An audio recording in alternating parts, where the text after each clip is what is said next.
طالبان در سر قدرت 4 سال تقریبا که طالبان در سر قدرت است و طالبان از همون روز اومدهشون استخراجی طلا رو از دریا اجازت دادن که در گذشته اجازت بود و اینها مردمشون کار میکرد و غیر از با شرکت های چینی شرطنامه بستن و شرکت های چینی اومدن استخراج طلا رو از همین دریای امو شروع کردن.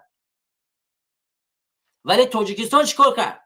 تاجیکستان دقیقاً یک انسان و یک دولتدار دقیقاً میدونه در چنین حالت امکان دارد که اونها مرز را بگذارن، آب رو رویش شد به دیگه طرف ببرن که باعثی سیل اومدن در داخل تاجیکستان بگردد و ضرر رسیدن به داخل تاجیکستان بگردد، یا اینکه حادثه های حمله به شهروندان تاجیکستان انجام شود که ما در گذشته نیز دیدیم که حمله در صورتی این همین گذشتن مرز نه تنها یعنی داخل شهروندی که حتی یک شهروندی ما در همین گذشته در اخبار رادیو آزادی خوندیم که زخمی گردید.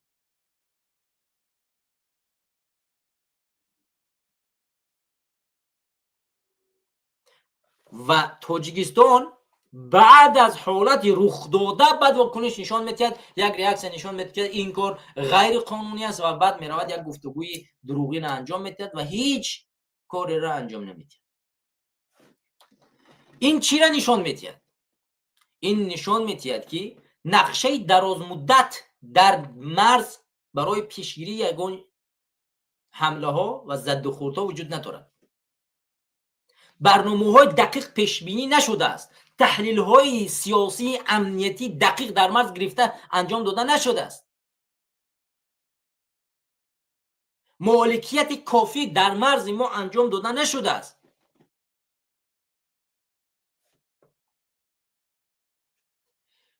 کادرهای دقیق و پیشرفته را از روی صداقت در این مرز نگذاشتند، از روی مال و ملک و فساد گذاشتند. از روی دانش و تجربه یک مرزبان رو در مرز نگذاشتن،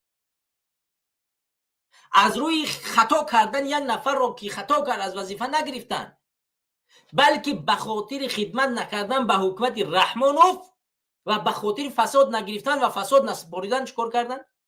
این کار رو انجام دادن. این در کدوم حالت است؟ این در حالتی است که حکومت طالبان فعالانه کارکرد طلا میکنن، آب پنج را از طرف خود میگردونن هر طرف بخواد، هر سری که بخواد. شرکت های خارجی را در ساحل دریا فعالیت میکنن، یعنی شرطنامه میبندن که بیا شرکت های خارجی چیکار کنن؟ فعالیت کنن. و ما چیکار میکنیم؟ یگان کار را انجام دادن نمیتونیم. ما مردم تاجیکستان فقط چشممون بستیم، دستمون در گوشمون زدیم، پختم موندیم، کاری را انجام نمیدیم. تا امروز با یگان رضایت سیاسی با طالبان دست نیافتیم، با یگان سازشنامه روشنی که بتواند مکانیزم یک نظارت یک جایه دولتی را داشته باشد ما تا امروز نداریم. ما تا امروز نتوانستیم یک مکانیزم دقیقی که برای مشکلات مرز وجود داشته باشد به دست نآوردیم. در طول 4 سال حکمرانی طالبان ما امروز یگان نقشه دقیقی که ما چگونه مرز را با طالبان اداره میکنیم و زرشویی و طلا برآوردن در اونجا چگونه نظارت کرده می شود و کی تو کجا و نقشه دارد تا امروز به دست نآورد و ندارد.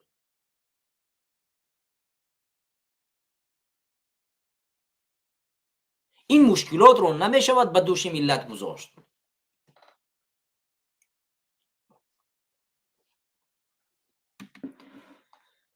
حالا اکنون ببینید، اگر همین مسئله در سطح بالا دیده نشود، اگر همین مسئله جدی تحلیل تشخیص کردن نشود، مسئله امنیتی و نقشه برنامه جدی و مکانیزمی یک جایه نظارت دولت سرحد دولتی با افغانستان انجام دادن نشود، چی مشکلات میاد؟ ببینید،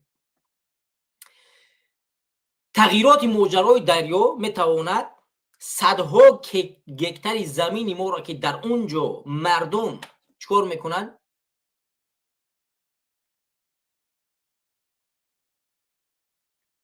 زراعت میکنن، دهخانی میکنن، مفاد میگیرن، از بین میبرن.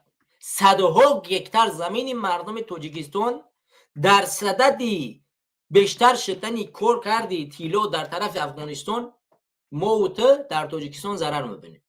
مردم ضرر میبیند، حکومت نه. چون این خاک، این مال مردم است، این خاک مردم است و اگر که کشاورز ضرر کرد، کشاورز ضرر میکند. اگر زمین کشاورز به دریا فرو رفت، کشاورز ضرر میکند، زمین رو از دست میدهد. مسئله دوم، خطر که میآید، سیل و پیل طرفی مردم کشور میآید، هزارها خانه ها خراب میگردد، هزارها شرکت ها خراب میگردد. یک تاجر موفق کشور شاید در لب مرز 100 شرکت ساخته باشد، شاید یک دهقان 1000 فرما کشاده باشد. همه اینها در صددی بالا شدن کارگرد طلا از طرف افغانستان ضرر به تاجیکستان و مردم تاجیکستان و تاجرای ما میرسد.